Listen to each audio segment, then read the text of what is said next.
ಈ ಒಂದು baby food ರೆಸಿಪಿನ ನೀವು ಮಗುಗೆ ಮಾಡಿಕೊಟ್ರೆ ಮಗು ತುಂಬ ಇಷ್ಟಪಟ್ಟು ತಿನ್ನತ್ತೆ, ಜೊತೆಗೆ ಆರೋಗ್ಯಕರವಾಗಿ ದಪ್ಪ ಕೂಡ ಆಗುತ್ತೆ. ಹಾಗಿದ್ರೆ ಪಟ್ ಅಂತೇಳಿ ಹೇಗೆ ಈ ಒಂದು ಬೇಬಿ ಫುಡ್ ರೆಸಿಪಿ ಮಾಡೋದು ಅಂತ ನೋಡೋಣ ಬನ್ನಿ. ನಮಸ್ಕಾರ ಎಲ್ರಿಗೂ. ನಾನಿಲ್ಲಿ ಮೊದಲನೇದಾಗಿ ಚಿಕ್ಕ ಕಪ್ಪಲ್ಲಿ ಅರ್ಧ ಕಪ್ ಆಗೋಷ್ಟು ಹೆಸರುಬೇಳೆನ ತೊಗೊಂಡಿದ್ದೀನಿ. ಸ್ಟವನ್ನು ಹಚ್ಚಿ ಬಾಣಲೆಯನ್ನು ಕಾಯೋದಕ್ಕೆ ಅಂತೇಳಿ ಇಟ್ಟು ಹೆಸರುಬೇಳೆಯನ್ನು ಹಾಕಿ ಇದನ್ನು ಫ್ರೈ ಮಾಡ್ಕೋಬೇಕಾಗತ್ತೆ. ಅಂದರೆ ಮೀಡಿಯಮ್ ಫ್ಲೇಮ್ನಲ್ಲೇ ಇಟ್ಕೊಂಡು ಇದನ್ನು ಹುರ್ಕೋಬೇಕಾಗತ್ತೆ. ಎಷ್ಟು ಹದವಾಗಿ ಹುರಿತೀವಿ ಅಷ್ಟು ಚೆನ್ನಾಗಿ ಈ ಒಂದು ರೆಸಿಪಿ ರುಚಿಕರವಾಗಿರುತ್ತೆ ಮತ್ತು ಮಗು ಕೂಡ ತುಂಬಾ ಇಷ್ಟಪಟ್ಟು ತಿನ್ನುತ್ತೆ. ಇವಾಗ ನೋಡಿ ಹೆಸರುಬೇಳೆನ ಹುರ್ಕೊಂಡಿದ್ದಾಗಿದೆ. ಈ ರೀತಿ ಬಣ್ಣ ಬದಲಾಗುತ್ತೆ ಅಲ್ಲಿವರೆಗೂ ಇದನ್ನು ಹುರ್ಕೋಬೇಕು. ನಂತರ ಇದನ್ನು ಒಂದು ಚಿಕ್ಕ ಕುಕ್ಕರನ್ನು ತೊಗೊಂಡಿದ್ದೀನಿ. ಅದಕ್ಕೆ ಹುರ್ಕೊಂಡಿರೋಂಥ ಹೆಸರುಬೇಳೆಯನ್ನು ಹಾಕಿ ಇವಾಗ ಇದನ್ನು 2-3 ಬಾರಿ ಚೆನ್ನಾಗಿ ತೊಳಿಬೇಕಾಗತ್ತೆ. ತೊಳೆದ್ಬಿಟ್ಟು ಇವಾಗ ಸ್ಟವನ್ನು ಹಚ್ಚಿ ಸ್ಟವ್ ಮೇಲೆ ಬೇಳೆಯನ್ನು ಬೇಯೋದಕ್ಕೆ ಅಂತೇಳಿ ಇಡೋಣ. ನೀರನ್ನು ಹಾಕಬೇಕು. ನೀರನ್ನು ಹಾಕಿ ಬೇಯೋದಕ್ಕೆ ಅಂತೇಳಿ ಇಡಬೇಕು. ಈಗ ಇದ್ರ ಜೊತೆಗೆ ಚೂರು ಅರಿಶಿಣದ ಪುಡಿಯನ್ನು ಹಾಕಿದ್ದೀನಿ. ಅರಿಶಿಣದ ಪುಡಿನ ಹಾಕಿ ಇವಾಗ ಕುಕ್ಕರನ್ನು ಕ್ಲೋಸ್ ಮಾಡಿ ಇದನ್ನು 1-2 ವಿಷಲ್ ಕೂಗಿಸ್ಕೋಬೋದು. ಈಗ ಮತ್ತೊಂದು ಕಡೆ ಅದೇ ಬಾಣಲೆಯನ್ನು ಕಾಯೋದಕ್ಕೆ ಅಂತೇಳಿ ಇಟ್ಟಿದ್ದೀನಿ. ಅರ್ಧ ಕಪ್ಪು, ಈಗ ಅರ್ಧ ಕಪ್ ಹೆಸರುಬೇಳೆ ತೊಗೊಂಡ್ರೆ ಅರ್ಧ ಕಪ್ ಆಗೋಷ್ಟು ಸಣ್ಣ ರವೆ, ಉಪ್ಪಿಟ್ಟು ರವೆ ಬರುತ್ತಲ್ಲ ಆ ರವೆ ತೊಗೋಬೇಕಾಗುತ್ತೆ.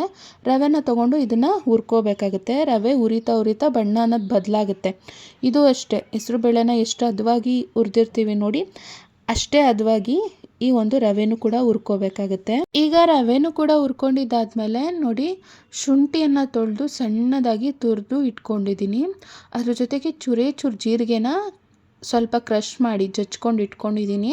ಅದ್ರ ಜೊತೆಗೆ ಒಂದೇ ಒಂದು ಮೆಣಸು ಕಾಳನ್ನು ಕೂಡ ಕುಟ್ಟಿ ಪುಡಿ ಮಾಡ್ಕೊಂಡಿದ್ದೀನಿ. ಸ್ವಲ್ಪ ಕರಿಬೇವಿನ ಸೊಪ್ಪನ್ನು ತೊಗೊಂಡು ಅದನ್ನು ಕ್ಲೀನಾಗಿ ತೊಳೆದು ಸಣ್ಣದಾಗಿ ಹಚ್ಕೊಂಡಿದ್ದೀನಿ. ಈಗ ಬಾಣಲೆಯನ್ನು ಕಾಯೋದಕ್ಕೆ ಅಂತೇಳಿಟ್ಟು ತುಪ್ಪ ಹಾಕ್ಕೋಬೇಕು. ತುಪ್ಪದ ಜೊತೆಗೆ ತುಪ್ಪ ಕಾದ್ಮೇಲೆ ಸ್ವಲ್ಪ ಜೀರಿಗೆ, ನಂತರ ಕುಟ್ಕೊಂಡಿರೋಂಥ ಮೆಣಸು ಮತ್ತು ಸಣ್ಣದಾಗಿ ಹಚ್ಚಿರ್ತೀವಲ್ವ ಆ ಕರಿಬೇವಿನ ಸೊಪ್ಪು, ಈಗ ಸ್ವಲ್ಪ ಶುಂಠಿಯನ್ನು ಸಣ್ಣಕ್ಕೆ ತುರ್ಕೊಂಡಿರ್ತೀವಿ ನೋಡಿ ಆ ಶುಂಠಿನೂ ಕೂಡ ಹಾಕಿ ಚೆನ್ನಾಗಿ ಇದನ್ನು ತುಪ್ಪದಲ್ಲಿ ಹುರ್ಕೋಬೇಕು. ಈಗಾಗಲೇ ಹುರಿದು ಇಟ್ಕೊಂಡಿದ್ದೀವಲ್ವ ಆ ರವೆನ ಹಾಕಿ ಚೆನ್ನಾಗಿ ಮಿಕ್ಸ್ ಮಾಡ್ಕೋಬೇಕು. ನೋಡಿ ಕುಕ್ಕರ್ ವಿಷಲ್ ಕೂಡ ಆಲ್ರೆಡಿ ಕೂಗಿ ಆರಿದೆ. ಅಂದರೆ 2 ವಿಷಲ್ ಕೂಗಿಸ್ಕೊಂಡ್ರೆ ಚೆನ್ನಾಗಿ ಬೆಂದ್ಕೊಂಡ್ಬಿಡುತ್ತೆ ಹೆಸರುಬೇಳೆ. ಇವಾಗ ಬೇಳೆ ನೀರಿನ ಸಮೇತ ಈ ರವೆ ಜೊತೆಗೆ ಸೇರಿಸ್ಕೋಬೇಕಾಗುತ್ತೆ. ಇದನ್ನು ಸೇರಿಸ್ಕೊಂಡ್ಮೇಲೆ ಇದ್ರ ಜೊತೆಗೆ ಸ್ವಲ್ಪ ಬಿಸಿನೀರನ್ನು ಒಂದು ಕಡೆ ಕಾಯಕ್ಕೆ ಅಂತ ಇಟ್ಕೊಂಡಿರಿ. ಬಿಸಿನೀರನ್ನು ಹಾಕಿ ಚೆನ್ನಾಗಿ ಇದನ್ನು ಮಿಕ್ಸ್ ಮಾಡ್ಕೋಬೇಕಾಗುತ್ತೆ.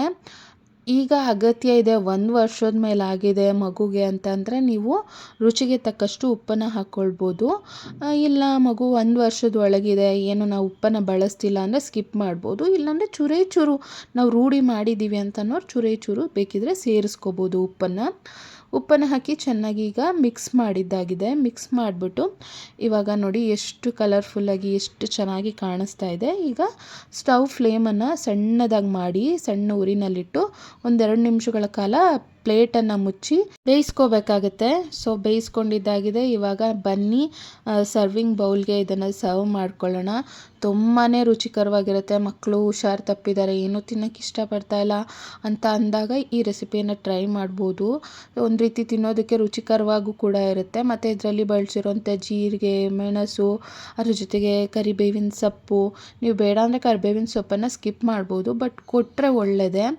ಈ ಜೊತೆಗೆ ಹೆಸರುಬೇಳೆ ಬಳಸಿರ್ತೀವಲ್ವ, ಇದು ದೇಹಕ್ಕೆ ತಂಪು, ವೆಯ್ಟ್ ಗೇನ್ ಆಗೋದಕ್ಕೆ ಮಗುಗೆ ತುಂಬಾ ಸಹಾಯಕ ಆಗುತ್ತೆ. ಸೊ ಈ ಒಂದು ಸಿಂಪಲ್ ಆಗಿರೋಂಥ ಬೇಬಿ ಫುಡ್ ರೆಸಿಪಿ ನಿಮಗೆ ಇಷ್ಟ ಆದರೆ ಲೈಕ್ ಕೊಟ್ಟು ಎಲ್ರಿಗೂ ಶೇರ್ ಮಾಡಿ. Thank you all. ಧನ್ಯವಾದಗಳು.